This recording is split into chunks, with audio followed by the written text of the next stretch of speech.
Ouais. Bonsoir, Banaki. Paris. En Allemagne, ici comme maman qui joue dans vraiment la minute c'est un artiste et un garçon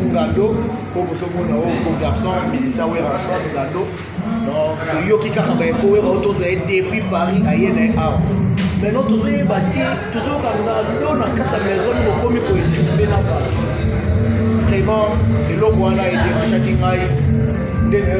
artiste juste pour nous poser des questions et ça la bien et ça la maman puis je dors bien et ça dans ma dose spaghetti salam la ville voilà artiste mando tout le monde est dans la maison mère il y a même là qui n'avait au pizza là bas tout c'est juste c'est comme si on combine la vie mais on va commencer là qui n'a pas dans sa tête pourquoi est-ce que j'ai des inspirations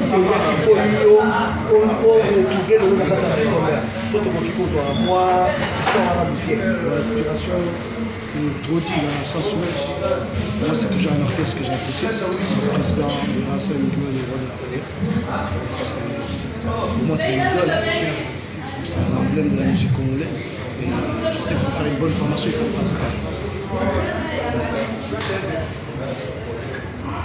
sikoyo soyoka balobi ke yo deboye maison mère à Nicodème tout va koka soko mais we te tandis que tu es bien la maison mère wana ba Nicodème parce que on va fâcher là et puis si biso balobi ke la minute yo depuis bon moni comme on va y avoir Nicodème ba kokima on s'allait dire pour moi raso yo vraiment comme ça en fâcher et ça non ça dit parce que si tout ça là maman bijou dort na kata alma na zo la biso na malos spaghetti voilà la biso et ça c'est non ni yo sala qui non peut comme ça ouais pour que yo comme en fâcher ce qu'on va expliquer biso là voilà déjà facile à partir de parler.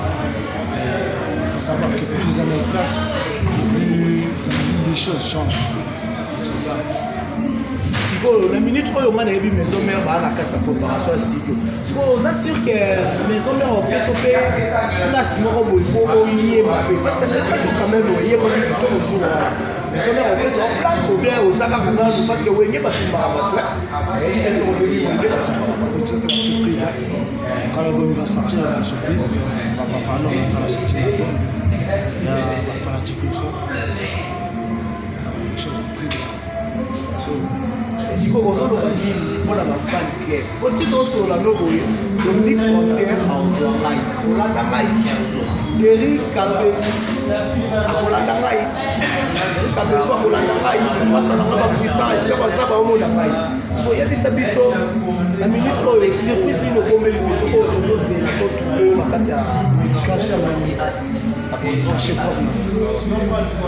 Question qu'on va payer et pas les bonangaï parce que pourquoi il y a un mobile artiste et pas bien la combo parce que de base moi je suis champion dans les combats libres donc déjà c'est mon prénom c'est Mando Batomen et à côté de ça quand je combats c'est sous le nom de Mando. Par rapport à l'économie,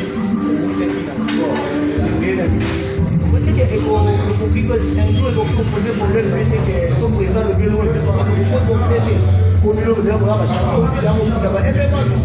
puis la propre du parce que tu as vu que maison, mais les amis, on va les avoir.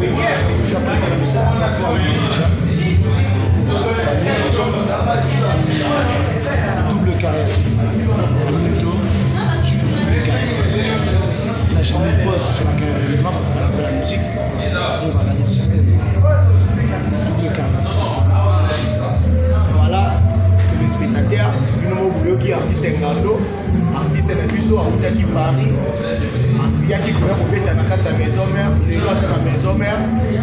Vraiment, on va soutenir hier, pour la gailler, en tout cas, la minute où Ngando dans la maison mère.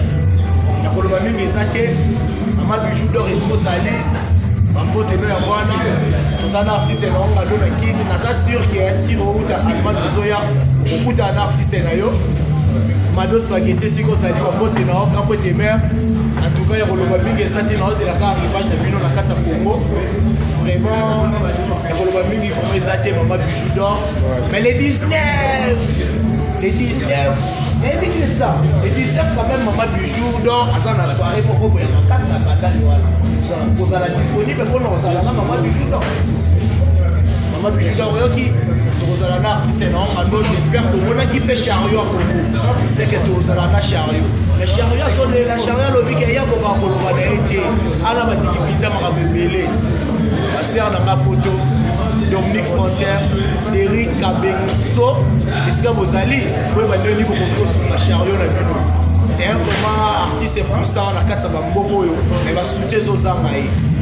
Il y a mingi vraiment ça qui a relevé ça chaque musique a ça pour changer de musique fatigue en bottino ya mwana président na ngai wera sol en bottino ya mwana vraiment il relevé mingi ça qui trésor il musique aux ali ba salam ya mwana vraiment